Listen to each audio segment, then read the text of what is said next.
Students, this is Parveen Solanki from PL Shroff college. Friends, last lecture में हमने subsidiary books का meaning, उसके नीड्स एंड डिफरेंट टाइप्स के subsidiary books के बारे में हमने डिस्कशन किया था। और सब्सिडरी बुक्स के अंदर जो एक इम्पॉर्टेंट टाइप है कैश बुक, तो वो भी हमने उसका भी एक प्रॉब्लम हमने सॉल्व किया था। आज हम लोग नेक्स्ट प्रॉब्लम सॉल्व करते हैं, जिसके अंदर हमें परचेस बुक बनाना है, परचेस रिटर्न बुक बनाना है, सेल्स बुक बनाना है और सेल्स रिटर्न बुक बनाना है।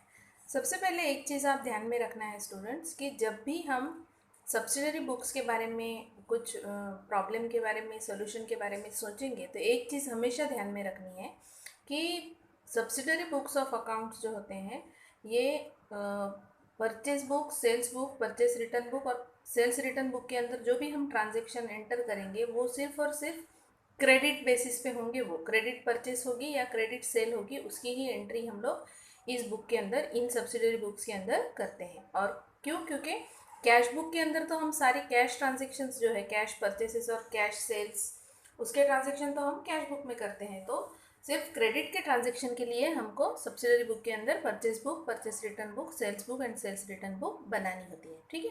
नाउ यहाँ पे देखो प्रॉब्लम में लिखा है, enter the following transactions in the purchase book, sales book, purchase return book and sales return book of Abhishek and company for the month of January 2011। तो जब हम सबसे पहले हम जब सोल्यूशन करेंगे तो आंसर के पास या सॉल्यूशन के पास इन हेडिंग लिखेंगे, in the books of Abhishek and company, जिसका भी नाम होगा। यहाँ पर अगर सपोज प्रीतेश एंड कंपनी होगा या सुजेश एंड कंपनी होगा, जो भी नाम होगा वो सबसे पहले हम सोल्यूशन के वक्त ऊपर हेडिंग लिख देंगे, टाइटल। उसके बाद वो एक ही बार लिखनी है, बार बार लिखने की ज़रूरत नहीं है। उसके बाद नेक्स्ट हमारा हेडिंग रहेगा परचेज बुक। परचेज बुक का फॉर्मेट देखो फ्रेंड्स, ऐसा रहेगा, डेट, नेम ऑफ सप्लायर, यानी हम जिसके पास से परचेस कर रहे हैं वो हमारा सप्लायर होगा ना।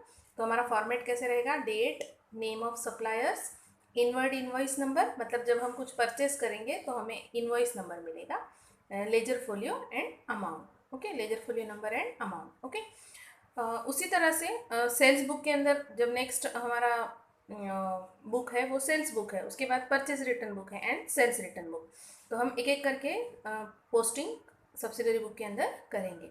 नाउ सी, जैसे ही हम प्रॉब्लम देखेंगे तो प्रॉब्लम की एक एक प्रॉब्लम हम का स्टेटमेंट हम पढ़ते जाएंगे ट्रांजेक्शन का, और उसके हिसाब से हम डिसाइड करेंगे कि ये हमारा परचेस है या परचेस रिटर्न है, सेल्स है या सेल्स रिटर्न है। तो हम पहले एक एक ट्रांजेक्शन पढ़ते हैं। देखो फ्रेंड्स, यहाँ पे लिखा है purchased goods from Raj traders for ₹16,400 at 10% trade discount.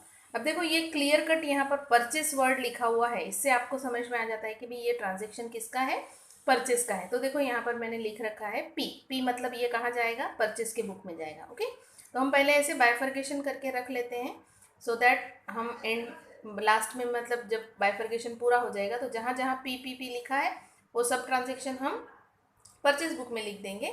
जहाँ एस मतलब सेल का ट्रांजेक्शन है वो हम सेल्स बुक में लिख देंगे, परचेस रिटर्न का परचेस रिटर्न बुक में एंड सेल्स रिटर्न का सेल्स रिटर्न बुक में। अब देखो 3 तारीख का जो ट्रांजेक्शन है, Preeti enterprises invoice goods to us ₹17,250, मतलब प्रीति एंटरप्राइजेस ने हमें एक इनवॉइस नंबर दिया। देखो यहाँ पे इनवर्ड इनवॉइस नंबर, ये हमारा फॉर्मेट है परचेस बुक का, इसका मतलब उसने हमें एक इनवॉइस का बिल दिया। हमने जो परचेसेस किया ना, तो किससे परचेसेस किया, प्रीति एंटरप्राइजेस से परचेस किया, तो उसने हमें एक इनवॉइस बिल बना के दिया कि हमने इतने इतने रुपीज़ की और इतनी इतनी चीज़ें जो है वो क्रेडिट पे खरीदी हैं। ठीक है, तो प्रीति एंटरप्राइजेस ने परचेसेस हमने किससे किया है, प्रीति एंटरप्राइजेस से। ओके, तो इनवॉइस्ड किया, इनवॉइस्ड कब, इनवॉइस बिल कब देते हैं, जब हम कुछ परचेस करते हैं। तो ये इनवॉइस वर्ड ध्यान में रखो, जैसे परचेसेस की एंट्री हम परचेस बुक में करेंगे, वैसे ही इनवॉइस बोला तो भी उसकी एंट्री हम परचेस बुक में ही करेंगे। अगला ट्रांजेक्शन फ्रेंड्स 6 तारीख का है, सोल्ड गुड्स। देखो क्लियर कट लिखा हुआ है सोल्ड, सोल्ड मतलब कहाँ जाएगा, सेल्स बुक में। तो इसके आगे मैंने लिख दिया है एस मतलब सेल के बुक में जाएगा। मितेश एसोसिएट इनवॉइस, देखो फिर से वर्ड आ गया इनवॉइस्ड, यानी हमने जिससे भी परचेस किया, मितेश एसोसिएट से हमने परचेस किया, उसने हमें एक बिल बना के दिया जिसको हम इनवॉइस बिल कहेंगे, तो वो परचेसेस है। ओके, तो ये इसके आगे भी मैंने पी लिख दिया। 12 तारीख का ट्रांजेक्शन है, return goods to Raj traders ₹1650 net. अब देखो हमने 12 तारीख को गुड्स रिटर्न कर दिया, किसको रिटर्न कर दिया? राज ट्रेडर्स को। ओके, अब देखो राज ट्रेडर्स से हमने जो गुड्स खरीदी थी वो से हम क्या कर रहे हैं? रिटर्न कर रहे हैं। देखो कब खरीदी थी राज ट्रेडर्स से? 1 तारीख को खरीदी थी ना, तो अब हमने उसको क्या कर दिया? रिटर्न कर दिया। मतलब पहले परचेस की थी इस राज से, अब हम क्या कर रहे हैं? रिटर्न कर रहे हैं। इसका मतलब ये क्या, कौन सा ट्रांजेक्शन है? परचेस रिटर्न का। मतलब पहले परचेस किया था, अब हम उसको रिटर्न कर रहे हैं। ओके, सो परचेस रिटर्न वाला ट्रांजेक्शन है ये। उसके बाद देखो 15 तारीख का ट्रांजेक्शन है, Vinita traders return goods to us. Vinita ने हमें रिटर्न किया। देखो इससे पहले विनीता स्टोर्स को हमने सेल किया था, देखो यहाँ मैंने एस लिखा है। तो अब हम क्या कर रहे हैं? उसका जो हमने मतलब हमने उससे विनीता ट्रेडर्स से जो खरीदा था, अब हम उसको हमने विनीता ट्रेडर्स को बेचा था, तो वो हमें रिटर्न कर रही है। क्लियरली लिखा है Vinita traders return goods to us, यानी उसने हमें रिटर्न कर दिया। क्यों रिटर्न किया? Because they were damaged in the transit. Okay, और इस ट्रांसपोर्टेशन के ड्यूरिंग चीज़ डैमेज हो गई, तो उसने हमें क्या कर दिया? वो चीज़ को रिटर्न कर दिया। मतलब हमने जो सेल किया था विनीता को, उसने हमें रिटर्न कर दिया, जिसका ग्रॉस अमाउंट कितना है? 4000। ओके, सो ये हो गया सेल्स का रिटर्न। ओके, ये सेल्स रिटर्न बुक में हम लिखेंगे। उस तरह से 18 तारीख को देखो रिटर्न गुड्स टू प्रीति। अब हमने प्रीति को गुड्स रिटर्न किया। देखो प्रीति के पास से 3 तारीख को हमने परचेस किया था, देखो इनवॉइस किया था। अब हम क्या कर रहे हैं? उसको रिटर्न कर रहे हैं। ओके, यानी ये परचेस किया था, अब रिटर्न कर रहे हैं, ये रिटर्न है, मतलब परचेस का रिटर्न है। 23 तारीख को देखो placed an order with Novel stores for goods worth ₹29,000। Friends हमेशा ध्यान में रखना है कि ऑर्डर जब प्लेस करते हैं तो उसकी नो एंट्री। कोई भी ऑर्डर प्लेस किया है, सिर्फ मैंने तुमको कोई चीज़ लाने का ऑर्डर दिया ना, तुमने मुझे कोई चीज़ अभी तक दी है ना, मैंने तुम्हें कुछ डिलीवरी मिली है मुझे गुड्स की, ना मैंने कुछ कैश दिया है, मतलब सिर्फ ऑर्डर दिया है। तो ऑर्डर की कोई भी, ऑर्डर प्लेस करने की कोई भी एंट्री नहीं होती। ओके, नेक्स्ट है 25 तारीख। नाउ सी 25 तारीख को novel store supplied goods worth ₹19,000। मतलब उन्होंने सप्लाई किया, मतलब हमने परचेस किया तभी तो उन्होंने हमें सप्लाई किया ना, तो ये परचेस का ट्रांजेक्शन है। ओके, उन्होंने हमें सप्लाई किया, इसका मतलब हमने उनसे परचेस किया। ठीक है, तो ये हो गया परचेस का ट्रांजेक्शन। 26 तारीख को return goods to Novel store as they were not as per specification. मतलब हमने नोवेल स्टोर से जो खरीदा था वो हमने अब उसको क्या कर दिया? रिटर्न कर दिया, उसमें से 2,550 रुपये का चीज़। क्यों? क्योंकि हमने जैसा स्पेसिफाई किया था, मतलब जैसा बोला था वैसे उस बोलने के अकॉर्डिंग उसने हमारी चीज़ को नहीं हमें डिलीवर किया, इस वजह से हम उसको 2,550 की चीज़ जो है, जो हमारे हिसाब से हमारी डिमांड के अकॉर्डिंग नहीं आई है, उसको हम रिटर्न कर देंगे। ओके, सो ये कौन सा रिटर्न है? पहले परचेस किया था, अब रिटर्न कर रहे हैं, मतलब ये परचेस रिटर्न के बुक में जाएगा। यहाँ देखो फ्रेंड्स 28 तारीख का ट्रांजेक्शन है, क्लियरली लिखा है सोल्ड। सोल्ड मतलब ये कौन सा ट्रांजेक्शन है? सेल का ट्रांजेक्शन है। किसको सेल किया? दीपिका को। अब आगे देखो क्या लिखा है 30 तारीख को, दीपिका रिटर्न गुड्स। दीपिका ने गुड्स क्या कर दिए? रिटर्न कर दिए। पहले हमने उसको सेल किया था, अब वो हमें रिटर्न दे रही है। इसका मतलब ये कौन सा बुक है? Sales return book. जो पहले ही सेल हुआ है उसको अब हम रिटर्न कर रहे हैं। ठीक है, अब देखो पहले टाइटल लिख दिया, in the books of Abhishek and company. Now friends यहाँ देखो हमारा जो फॉर्मेट है, डेट, नेम ऑफ सप्लायर, मतलब हम किससे चीज़ खरीद रहे हैं, inward invoice number, LF number और अमाउंट। अब देखो जहाँ जहाँ PP दिखाई दे रहा है वो वाले ट्रांजेक्शन्स हम पहले पोस्टिंग कर डालते हैं। देखो पहला ट्रांजेक्शन 1 तारीख का है, परचेसेस का है। किससे परचेस कर रहे हैं? 1 तारीख लिख दी यहाँ पे, 1 जनवरी। ठीक है, 1 जनवरी लिख दी। और किससे ले रहे हैं? सप्लायर कौन है हमारा? राज ट्रेडर है, तो सप्लायर का नाम लिख दिया। कौन से बेसिस पे लिया है? 10% ट्रेड डिस्काउंट, तो ब्रैकेट में लिख दिया कि उसने हमें 10% क्या दिया? Trade discount. अब देखो फ्रेंड्स आपको कैलकुलेटर लेना है, कैलकुलेटर के ऊपर अमाउंट टाइप करनी है 16,400। अब देखो ओरिजिनली पहले अमाउंट कितनी थी उस परचेसेस की? 16,400, उसका 10%, यानी 16,000। आप 10% कैसे कैलकुलेट करेंगे? 16,400 multiplied by 10 divided by 100। Okay, तो आ जाएगा आपका 1640। ओके, अब ये 1640 आपको 16,400 में से माइनस कर देने हैं। ठीक है, आपको 16,400 में से ये 1640 माइनस कर देने हैं, तो आपकी अमाउंट आ जाएगी 14,760। ठीक है, सो अभी ये हो गया हमारा मतलब ये ट्रांजेक्शन का काम खत्म हो गया कि हमने राज ट्रेडर्स जो हमारा सप्लायर है उसका सप्लायर के कॉलम में उस सप्लायर का नाम लिख दिया, कौन से बेसिस पे दिया, 10% ट्रेड डिस्काउंट दिया, 10% ट्रेड डिस्काउंट हमने कैलकुलेट किया और जो 16,400 है उसमें से 1640 माइनस कर दिया तो बच गई अमाउंट आपकी 14,716। आपको भी कैलकुलेटर लेके कैलकुलेशन करना है फ्रेंड्स, ठीक है।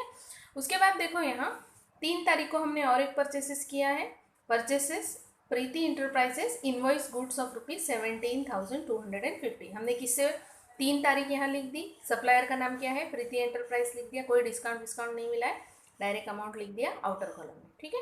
उसके बाद देखो और पी कहाँ लिखा है हमने 9 तारीख का, 9 तारीख को देखो मितेश एसोसिएट के पास से हमने खरीदा है तो 9 तारीख यहाँ लिखी, मितेश एसोसिएट यहाँ लिखा। मितेश एसोसिएट ने हमको कितना डिस्काउंट दिया है देखो 2.5%, मतलब 2.5%, 2.5% ट्रेड डिस्काउंट दिया, ठीक है। ओरिजिनल अमाउंट कितनी है टोटल मितेश एसोसिएट से हमने कितने का खरीदा है, देखो यहाँ 17,000 का चीज़ है, उसने हमें 2.5 मतलब 2.5% का डिस्काउंट दिया, ओके। और वो हम कैलकुलेट करेंगे 2.5%, तो वो आ जाएगा 10% यानी 1700 का आधा यानी 850, 850 का भी आधा यानी 425, तो 425 रुपीज़ जो है ये आपका ट्रेड डिस्काउंट माइनस कर देंगे हम 17,000 में से, तो बाकी बची कितनी अमाउंट, हमने कितने में परचेस किया, 17,000 का चीज़ हमने 16,575 में परचेस किया, ओके। तो ये 17,000 में से ये 425 रुपया डिस्काउंट का ये ट्रेड डिस्काउंट है, ये माइनस कर दिया तो हमारा आउटर कॉलम में वैल्यू कितना आ गया 16,575, ठीक है। अब देखो 25 तारीख को एक और परचेसेस है, novel store supplied goods worth ₹19,000 only, okay. अब देखो किससे नेम ऑफ सप्लायर के कॉलम में किससे परचेस किया, नोवेल स्टोर से परचेस किया, कितने तारीख को किया 25 तारीख को किया, कोई ट्रेड डिस्काउंट वगैरह नहीं मिला है, 19,000 का 19,000 पूरा पे कर दिया और लास्ट में हमने इस कॉलम की टोटल कर दी। मतलब अब हम एक ही बार में ये टोटल करने के बाद हमें समझ में आ जाएगा कि हमारा उधारी का परचेसेस कितने अमाउंट का है। तो हमारा उधारी का परचेसेस है 16,585 का, कितने का 16,585 का। आई होप आपको समझ में आ गया होगा ये, ठीक है। नाउ फ्रेंड्स अब हम सेल्स बुक के बारे में देखते हैं। नाउ फ्रेंड्स यहाँ देखो सेल्स बुक देखते हैं, जैसे हमने परचेज बुक का कैलकुलेशन किया वैसे ही अब हम सेल्स बुक देखते हैं। देखो फ्रेंड्स सेल्स बुक के अंदर हमें 2 ट्रांजेक्शन्स थे, एक तो आपका कितने तारीख का है 6 तारीख का है और एक 28 तारीख का है। आप यहाँ देख सकते हो 6 तारीख को हमने यहाँ एस लिखा है और उसके बाद 28 तारीख को एस लिखा है, ठीक है। तो ये दोनों तारीख के हमें सिर्फ यहाँ पोस्टिंग करनी है। नाउ फ्रेंड्स देखो ये सेल्स बुक का फॉर्मेट, सेल्स बुक का फॉर्मेट देखो, जब हम सेल करेंगे तो हमारा कस्टमर रहेगा, जब परचेस किया तो हमें सप्लायर का नाम लिखना पड़ेगा, वैसे ही सेल करते वक्त हमें कस्टमर का नाम लिखना पड़ेगा, ठीक है। तो यहाँ डेट नेम ऑफ कस्टमर, अब हम सेल किसको करेंगे तो कस्टमर को करेंगे ना, तो कस्टमर का नाम हमें लिख के रखना पड़ेगा ना किसको हमने उधार पे सेल किया है, ओके। अब जैसे ये इनवर्ड इनवॉइस देता था हमें, हम खरीदते थे तब, वैसे हम उनको आउटवर्ड इनवॉइस देंगे, okay, LF and amount, okay. सिर्फ ये फ़र्क है इसके अंदर कि यहाँ सप्लायर का नाम होता है, यहाँ कस्टमर का नाम, यहाँ इनवर्ड इनवॉइस और यहाँ आउटवर्ड इनवॉइस, ओके। अब देखो एक 6 तारीख का और एक 28 तारीख का, 2 ही हमारी जो ट्रांजेक्शन है वो सेल के हैं, ठीक है। विनीता स्टोर्स से 6 तारीख को हमारा, मैं ट्रांजेक्शन देखो पढ़ती हूँ, sold goods to Vinita stores for ₹19,000, okay. 19,000 की चीज़ें हमने सेल की और उसको हमने कितना डिस्काउंट दिया 5%। अब देखो फ्रेंड्स 19,000 का 5% मतलब 19,000 मल्टीप्लाइड बाय 5 डिवाइडेड बाय 100, तो इसका 5% मतलब आपका ये हो गया आपका 950, ओके। 950 रुपीज़ का आपको ट्रेड डिस्काउंट सेल करते वक्त देना है, ओके। कैलकुलेटर लेके आपने भी कैलकुलेट करके देखना है। 19,000 multiplied by 5 divided by 100। Okay, तो देखो कोई भी फिगर अगर दी हुई है तो उसका एक ज़ीरो आप अगर छुपा देते हो तो वो 10% हो जाता है, यानी 10% 1900 होता है, तो 1900 का आधा यानी 1900 का आधा यानी कितना हो गया, 950। ठीक है, सो 950 रुपये जो है हमें 19,000 में से माइनस करने हैं। ठीक है, 19,000 में से ये 950 माइनस करेंगे तो हमारी अमाउंट आ जाएगी 18,050 रुपये। ठीक है, सो 18,050 रुपीज़ का हमने सेल किया। ठीक है, एक्चुअली उसकी प्राइस कितनी थी जो हम सेल कर रहे हैं, वो 19,000 थी, लेकिन हमने 5% ट्रेड डिस्काउंट दिया, जिसका वैल्यू कितना आ गया कैलकुलेशन करने के बाद 950। मतलब हमें 950 रुपया वो कम देगा, विनीता स्टोर हमें 950 रुपया कम देगा। तो हमने 19,000 में से 950 माइनस कर दिए, तो कितना बच गया, 18,050 रुपया। ठीक है, इसके बाद देखो फ्रेंड्स, 28 तारीख का ट्रांजेक्शन जो है, 28 तारीख के ट्रांजेक्शन में लिखा है sold goods to Deepika for ₹24,000 at 8% trade discount. Okay, अब देखो हमने दीपिका को 8% ट्रेड डिस्काउंट के हिसाब से सेल किया, तो एक्चुअली सेल टोटल कितने का है, 24,000 का, लेकिन 24,000 का 8 तक का कैलकुलेट करना है। तो ये कैलकुलेशन आप खुद करेंगे और देखेंगे कितना आता है। वो जो भी कोई अमाउंट आई है उसको हमने 24,000 से माइनस करना है, तो हमारा एक्चुअली सेल कितने का हुआ, सिर्फ 22,080 रुपीज़ का। ओके, 22,080 का।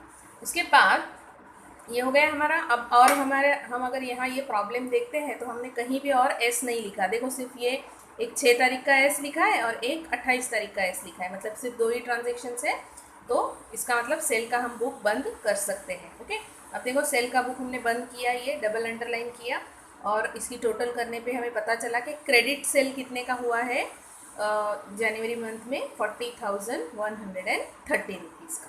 ओके, सो इस तरह से हमने ये सेल्स बुक भी जो है वो रेडी कर दिया। ओके, नाउ सी फ्रेंड्स, हमने परचेज बुक और सेल्स बुक ये दोनों भी ये आज हमने फिनिश कर दिए हैं, एंड नेक्स्ट लेक्चर में हम सेल्स बुक का sales return book and purchase return book ये दोनों करेंगे। और आप ये प्रॉब्लम एंड सोल्यूशन अभी जितना भी हुआ है वो प्रॉब्लम और जितना सोल्यूशन हमारा हो चुका है इतना, ये आप अपने नोटबुक में नोट डाउन करके रखेंगे। ओके, और जो कुछ डाउट होगा वो हमारा गूगल मीट के लेक्चर में आप मेरे से क्लियर कर सकते हो। Okay, thank you.